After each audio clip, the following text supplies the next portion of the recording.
లేకపోతే మాకు న్యాయం చేయండి అంటూ రాష్ట్ర వ్యాప్తంగా పలు కలెక్టరేట్లు, ప్రభుత్వ కార్యాలయాలు, వాలంటీర్లు వెంట పత్రాలు. టీడీపీ ఎన్నికల హామీలు నిలబెట్టుకోవాలి, 10,000 గౌరవ వేతనం వాళ్ళు, ఉద్యోగ భద్రత కల్పించాలి, వేతన బకాయిలు వెంటనే చెల్లించాలంటూ వాళ్ళకి జీతం కూడా ఆపేశారు వాలంటీర్లది. రేపు మళ్ళీ పెన్షన్ ఇవ్వబోతున్నారు. ఆ పెన్షన్ సందర్భంగా కూడా ఈ దఫా కూడా వాలంటీర్లకు సంబంధించి క్రిందసారి వాలంటీర్లను పని చేయించుకున్నారు గ్రౌండ్ లెవెల్లో ఉన్నటువంటి సచివాలయ సిబ్బంది, కానీ వాళ్ళకి జీతాలు ఇవ్వలేదు. అట్లాగే ఈ నెల కూడా ఇస్తున్నటువంటి పరిస్థితి లేదు. అదే విషయాన్ని ఇక్కడ హైలైట్ చేస్తున్నారు. లేకపోతే ఆంధ్రజ్యోతి, పేదలకు డబుల్ బోనాంజా, గ్రామాల్లో 3 సెంట్లు, పట్టణాల్లో 2 సెంట్ల ఇళ్ల స్థలం, జగన్ హయాంలో ఇచ్చిన దానికి ఇది రెట్టింపు. ఇకపై గృహ నిర్మాణానికి 4 లక్షలు అంటూ రాష్ట్ర ప్రభుత్వం కీలక నిర్ణయం, కొత్త లబ్ధిదారులందరికీ వర్తింపు. జగన్ ఇచ్చింది గ్రామాల్లో 1.5 సెంటున్నర, పట్టణాల్లో 1 సెంటు స్థలం, అది కూడా ఊరికి దూరంగా ఎక్కడో.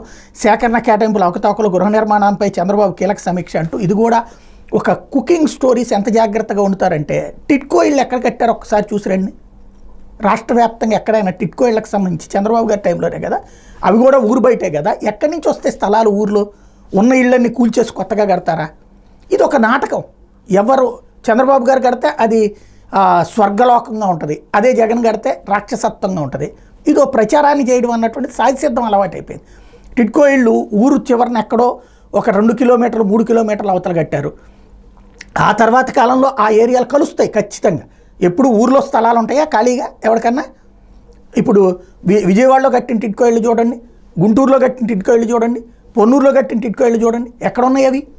ఊరి చివరనే కనబడతాయి. నా చుట్టూ కనబడుతున్నటువంటి వాళ్ళలో అని చెప్తాను. కానీ జగన్ ఏదో ఊరి చివరినిచ్చాడు అన్నటువంటిది మాత్రమే చెప్పే ప్రయత్నం. ఇంకోటి ఇక్కడ ఇది హెడ్డింగ్ బాగుంది, పేదలకు డబుల్ బోనాంజా. నేను ఇందాకే చెప్పినట్టు ఆల్రెడీ ప్రతి ఒక్క ఇంటి లబ్ధిదారిని ఫైనల్ చేసేశారు, వాళ్ళకి స్థలాలు కూడా ఇచ్చేశారు. ఇంకా కొత్తగా ఎవరు వస్తారు అంటే ఇప్పుడు కార్యకర్తలు వస్తారు తప్పించి మరొకటి వస్తుందా అన్నటువంటిది ఇక్కడ ప్రశ్న. బట్ ఉద్దేశం మంచిది, నో డౌట్ అందులో. లేకపోతే